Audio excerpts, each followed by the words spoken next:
Hey everyone, and welcome to an edition of Sunday Q&A, where basically I answer your questions that you leave for me during the week in the comments section below my videos. So, you have to forgive me for clearing my throat and seeming short of breath and my voice sounding kind of funny.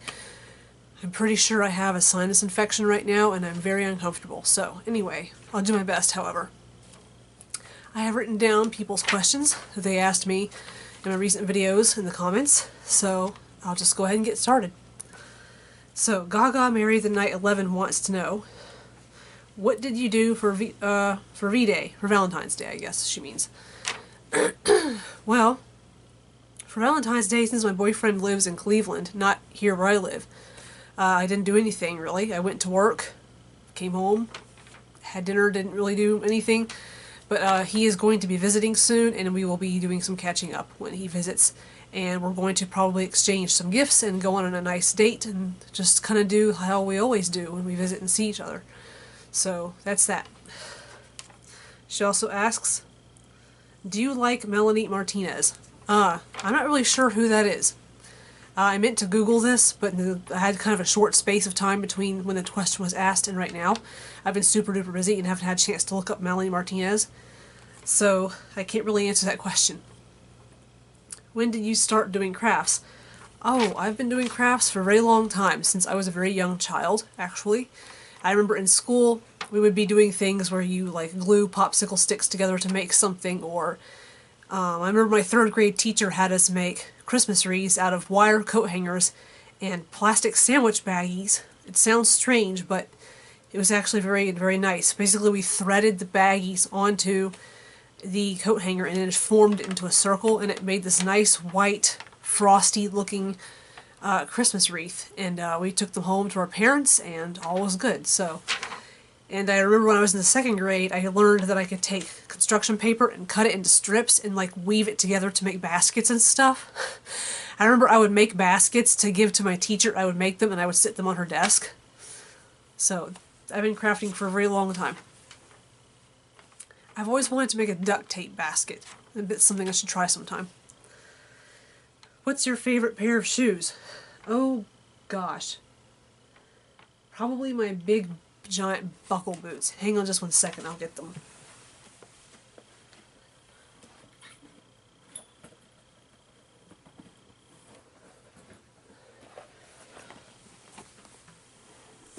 My favorite pair of shoes are these crazy giant gothy, steampunky, buckly boots.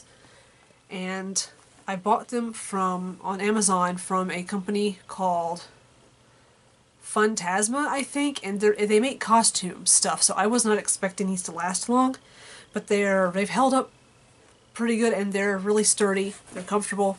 They're my favorite pair of boots, so that's my favorite pair of shoes. They were inexpensive, by the way. I think I got those for about $50. And what's your dream pair of shoes that you want? I really don't have a dream pair of shoes. If I see a pair of shoes I like, I'm just like, oh, maybe I can afford those, maybe I can't. So I really wouldn't say I have a dream pair of shoes. No, sorry. You know, I gather things up as I see them and like them and want them. It's just kind of how I operate. Can you do a DIY on how to sew patches onto sleeves? Yes, I can, and that is on the list of upcoming DIYs I want to do. The matter is finding the right garment to sew that actually has sleeves that lend themselves well to sewing patches onto. So I've been to the Goodwill and the thrift stores lately, and I'm still waiting to come across like another jacket or something that will allow me to do that. So that's something that is definitely on the list. It's coming up in the next few months at least, so hopefully it's not too long. Renee Heinrich asks, what is your favorite article of clothing? I gotta say my favorite clothing items are my jeans and t-shirts, really. Even though I don't dress up very often, I do have some dressy clothes that are like things that I like, but as far as my favorite thing to wear are just jeans and t-shirts, really.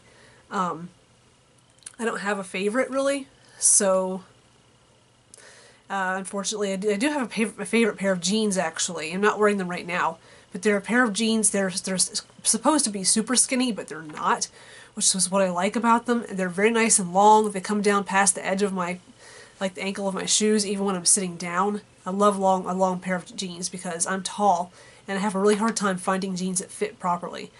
It's very challenging for me, and I can't stand short jeans that are just too short. You know, like you sit down and it comes halfway up your leg. I really hate that. So I guess my favorite article of clothing would be my jeans and t-shirts. So she also asked, what is your favorite TV show? I would have to say Game of Thrones. I know that sounds kind of cliched, but it is, in my opinion, a very good show. It's good fiction, and it's, you know, it's got all of the elements that good fiction should have. So, and I think it's got something for everybody. Really, I love that show a lot. It's fun to like make myself a nice tray of cheese, pour myself some wine and have some crackers, and sit and watch Game of Thrones and like nibble on what I consider to be like royal food. So I can feel like Cersei Lannister, sipping wine and nibbling on fancy foods. My favorite way to relax. My favorite way to relax is honestly just being at home and chilling out. Or just chilling out and sipping on a drink, something like that. Just being at home, really. As far as relaxing goes, like really relaxing, sometimes I'll take a hot bath and just chill out in the hot water. So, but that doesn't happen very often. I'm just too busy to sit in the bathtub that long. What is my first book I ever read? Well, let's see. There's like first book you ever read like when you're like a little kid, and there's like the first novel you ever read as a young adult. The first book I ever read as a kid that I liked and read again and again and again was I guess I liked the Clifford the Big Red Dog books, and I also liked Little Golden books, and I liked the Disney children's books that were made after like Disney movies and stuff like that. So that was really the first, book-wise. I'll also Where the Wild Things Are. I had that. And let's see, I think there was a Sesame Street book that featured Grover, I think. I think it was called The Monster at the end of this book. You guys are going to have to look that up. Let's see, Lola Vasquez asks, do you enjoy reading? I enjoy reading on a basis where I'm seeking out information and knowledge. I like the kind of books and reading where I'm looking at something for the sake of gaining knowledge rather than for the sake of being entertained by a fiction or by a story. So I do enjoy reading, just not in the way that other people enjoy reading. Favorite author and book? I don't have a favorite author, really. I do tend to gravitate towards authors that are definitely from a different time and age and place. I tend to like female authors better than male authors, and I have to say that I like poets like Emily Dickinson or like maybe, oh gosh, Mary Shelley, even though she really didn't write poems. Her husband wrote poems. Percy B. Shelley, he wrote poems. But as far as actually my favorite book and author, my favorite book would have to be, my favorite novel I've ever read really would have to be The Phantom of the Opera. Just because it's not what you expect, because in the movie versions of that story, it's very sugar-coated, it's very sweetened up, it's made to look like a love story, when really, actually, if you read the book, it's not a love story at all.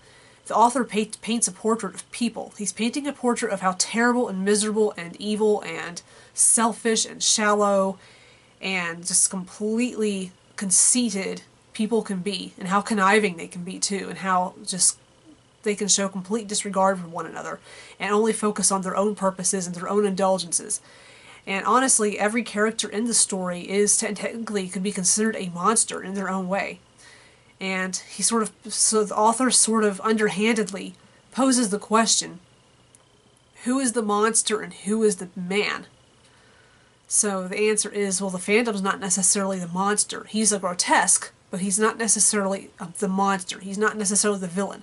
Everyone in the book is a villain and very, very flawed, in my opinion. They're all terrible people. So, and my favorite food, that would have to be my grandmother's East Coast style crab cakes. which I have not had in quite a while. My aunts and uncles know how to make them, but as far as eating ones that my grandmother actually made, that has not taken place since 1996 because she passed away in 1997 before the family vacation to Florida where she'd be making crab cakes. But my aunt makes them just fine. They're very good. My uncle can make them just fine. I have yet to learn the secrets of making these crab cakes. So I will have to butter up my aunt in order to find this stuff out. So, but that is technically it for now for Q&A Sunday. A few quick updates. My tattoo still hurts. Ow. Ugh, that hurts. Still hurts. It's scabbing over nicely. You can probably hear it. Yeah. It's scabbing over quite nicely. I got Skype to work, so I was able to talk to a friend of mine in England actually just a little while ago. She and I like got off of Skype like probably not even half an hour before I started filming this.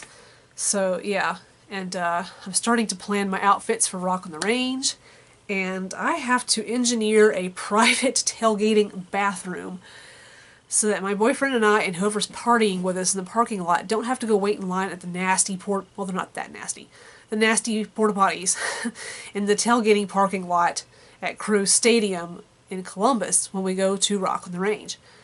And my thinking right now is that I want to use a 5-gallon plastic bucket, line it with a plastic bag, and then place a bucket top toilet seat on top of it, which you can buy those things. And I want to create a privacy tent from PVC pipe, hula hoops, pipe fittings, zip ties, and broom handles or something like that to create like something to go to encompass the toilet so people can't see you. And also I want to use tarps as like the covering. So I'm gonna have to make a video about this when I finally get around to making it, which shouldn't be long because I have to get on that soon, because if I make it and it fails, then I have to have plenty of time left over still to correct my problems to get a good toilet bathroom thing going before it's time to go to Rock on the Range, which is in May. The new job is going really well. Excuse me. I'm getting a little better at not making mistakes when I'm picking orders, and it's just going well. You know, I'm getting to where I know people too. I can have conversations with my coworkers. I don't feel so alone and isolated. I don't feel so depressed. And I got to go into the deep freeze. The deep freeze is basically a giant freezer which is about the size of maybe like the square footage of the first level of a house, maybe. And I think it's like 80 degrees below zero or something like that, but you have to put on special gear and suit up to go into the freezer. If you don't, you're in trouble because you're considered a liability if you don't suit up and go in there. UPS would have to pay out a lot for injuries or something like that. If you stay in there too long and you're not suited up, then, you know, that's bad. They want everyone to be safe going into the freezer. But going in there to pick orders actually goes really quickly because it's not big. It's not like this huge warehouse like the rest of the warehouse is. It's just this one small confined space. So it's easy to locate the items that you need, pick it off of the shelf, scan it, and then take it back to the front and put it in its respective place so that people can come get it for its destination. And once it leaves the freezer, you have 5 minutes to get it packed into a cooler with frozen gel packs. It's a very interesting, very delicate process. And also we have dry ice that we work with too. I have not actually myself messed around with the dry ice, although it looks really cool because when I open up the giant cooler full of dry ice, all this like fog starts coming out and it's really neat looking. So yeah. I think that's it. Oh, my friend who I'm teaching to drive. He and I sat down earlier today at a public fast food place to chill out and look at the driver manual, and he seems like he's pretty serious, which is a good thing. And I just made it clear to him today that, like, you know, if we do this, we're not going to half-ass anything. It's either we do it or we don't do it at all. So that means you have to go all the way. You have to be willing to, like, really be all in on this. And so he seemed to agree and understand and appreciate me. So after I dropped him off at home, though, I was picking up some beer at a liquor store in a sketchy part of town. And I open up the door of my car, and the first thing that I see on the ground is a used condom. I was so disgusted. So I actually shut the door of my car and thought for a second. I sat there with my hands in the steering wheel and was like, I decided I'm just going to move my car. So I backed my car up and pulled into the next spot so that the condom was on the other side of my car, not right where I'd be stepping. So that's, I guess, Sunday Q&A and some stories for today. So make sure you guys like and share and all that stuff. And if you have any other questions for next week's Q&A Sunday, make sure you put them in the comments section below. And also make sure you subscribe to my channel. All that lovely stuff. So I guess I'll catch you kids later.